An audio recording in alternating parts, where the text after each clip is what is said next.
Pemirsa, bullying atau perundungan belakangan ini masih sering terjadi. Salah satunya terjadi di lingkungan sekolah. Dampak perundungan sangat berbahaya, mulai dari gangguan kesehatan kejiwaan anak, bahkan hingga menyebabkan kematian. Lalu bagaimana cara mencegah perundungan agar tidak kembali terjadi? Kita simak dialog jurnalis Metro TV, Elma Rosana, bersama dengan Ketua Umum Parisada Buddha Dharma Nichiren Shoshu Indonesia, Maha Pandita Utama Suhadi Senjaya, yang akan menjelaskan dalam segmen Hikmah Siang kali ini.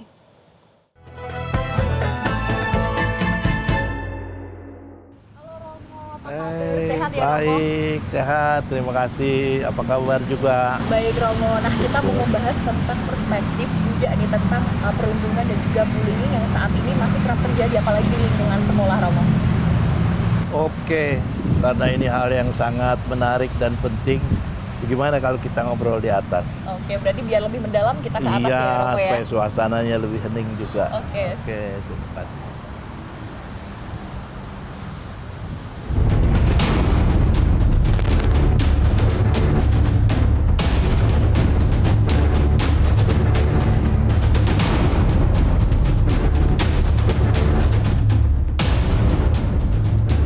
Ya, Romo, berkaca dari kejadian yang terjadi di Kabupaten Subang, Jawa Barat, kasus perundungan bullying ini.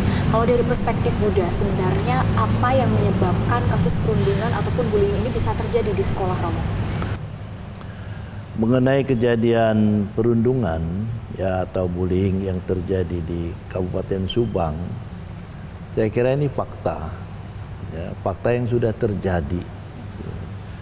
Jadi kalau dalam perspektif agama Buddha, ini sudah jadi akibat. Tuh.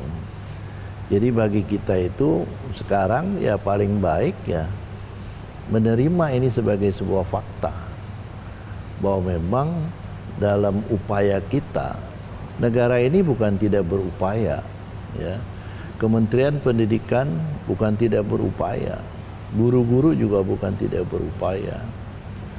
Orang tua juga bukan tidak berupaya, ya apalagi sekarang menterinya yang baru nih, ya Menteri Pendidikan Dasar dan Menengah, ya itu dulu sekjennya Muhammadiyah itu, ya pasti sudah juga mempersiapkan langkah-langkah yang semakin baik.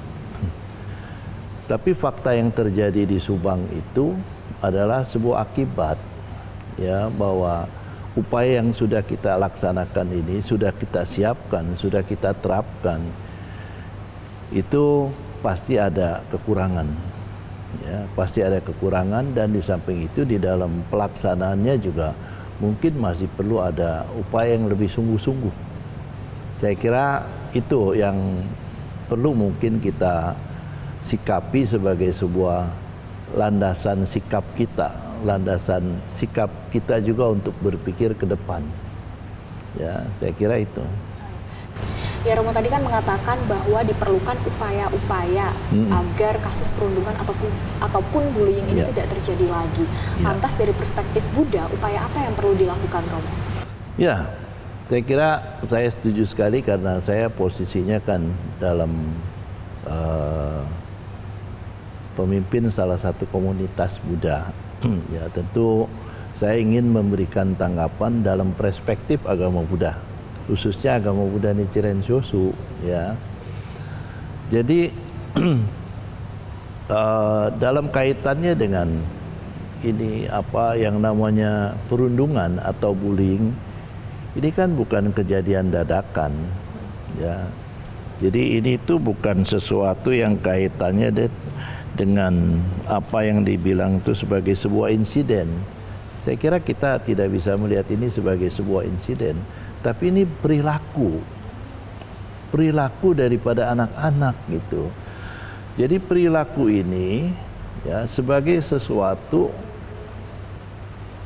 kumpulan atau tumpukan daripada kebiasaan-kebiasaan ya yang dialami oleh anak ini, ya. Jadi kalau kita lihat faktanya, ya tentu anak ini kan berkembang di dalam satu pertumbuhan Ya, dimulai dari mereka lahir, kemudian tumbuh, ya, itu sampai usia sekolah, itu kan di rumah, di keluarga. Jadi saya kira kita perlu sekali melihat begitu penting, ya, suasana atau pendidikan di keluarga. Maka keluarga ini harus jadi benteng. Ya, harus jadi benteng daripada pertumbuhan moral, pertumbuhan karakter daripada anak-anak kita. Jadi anak ini pertama kali itu belajar dari mamahnya, belajar dari papahnya itu. Nah, oleh karena itu bullying ini kan sebetulnya perilaku daripada orang yang merasa dia lebih kuat, dia lebih besar gitu, dia lebih berpengaruh gitu. Korban bullying juga biasanya itu orang-orang yang dianggap lebih lemah. Terus kemudian atau ya mungkin itu ada memiliki kekurangan fisik dan lain sebagainya, sehingga dia jadi korban. Ya, anak-anak kita yang melakukan kekerasan seperti ini, bullying seperti ini, jangan-jangan dia di rumah juga suka lihat mungkin, ya, apakah itu papahnya terhadap diri dia, ataukah ibunya terhadap diri dia, atau antara papahnya dan mamahnya gitu. Ada adegan-adegan yang dirasakan itu kalau dengan kekerasan dia menang gitu. Kemudian belum lagi tontonan sekarang ini kan luar biasa, ya.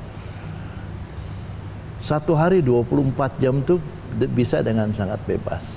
Kemudian ada kecenderungan daripada mama atau ibu. Ya, kalau anak ini, ya mama ini kan bukan cuma ngurusin anak, dia juga harus masak, dia juga harus mengurusi yang lain-lain.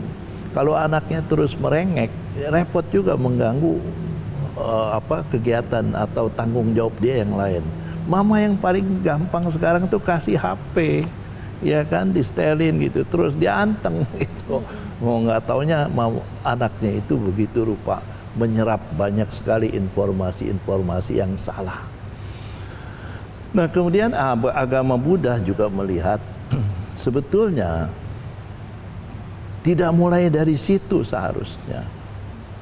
Seharusnya dimulai startnya itu ketika mama sama papahnya itu ketika mau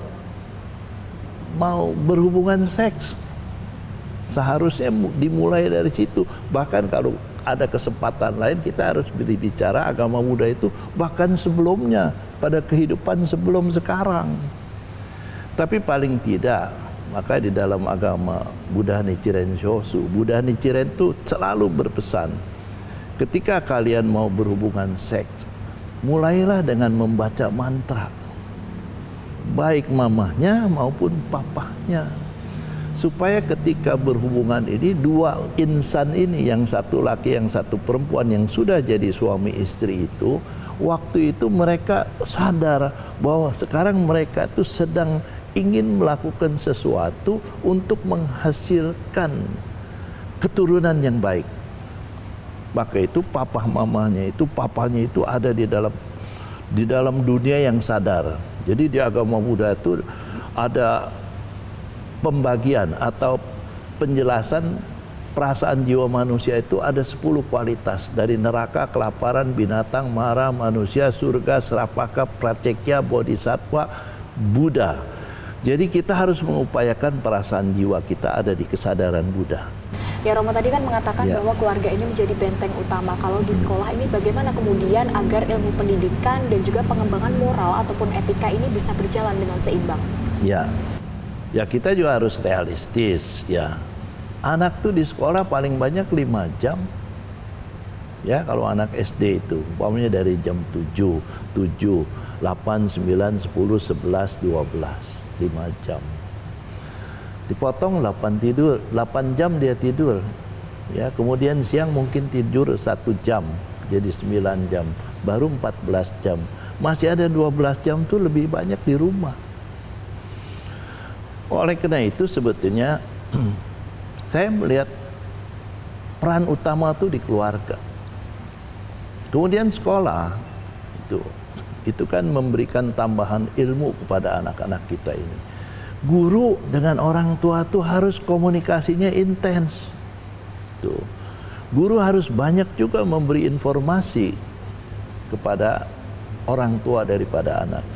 Guru juga harus cukup memberikan perhatian, tidak hanya menurunkan ilmu, tidak hanya menurunkan keterampilan, tapi juga memperhatikan perilaku anak satu persatu. Dan guru pun harus memberikan perlindungan yang cukup kepada anak-anak didiknya. Ya, tidak hanya di dalam kelas, syukur-syukur guru pun bisa menerima ketika mereka datang dan ketika mereka pulang dan sudah dihantarkan sampai ke tangan ibunya atau tangan yang menjemputnya dan lain sebagainya. Harus ada komunikasi yang lebih intens. Dan di samping itu juga komunikasi dengan anak didik. Saya kira ini perlu tidak hanya menurunkan ilmu. Ya. Saya kira itu.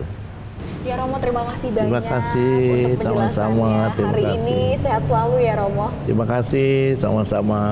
Semoga Metro tambah maju. Amin. Ya pemirsa, demikian segmen Hikmah Siang hari ini. Kita telah membahas dari perspektif Buddha tentang bagaimana perundungan ataupun bullying ini bisa terjadi di sekolah. Sampai jumpa di segmen Hikmah Siang selanjutnya. Jelajahi cara baru mendapatkan informasi. Download Metro TV Extend sekarang.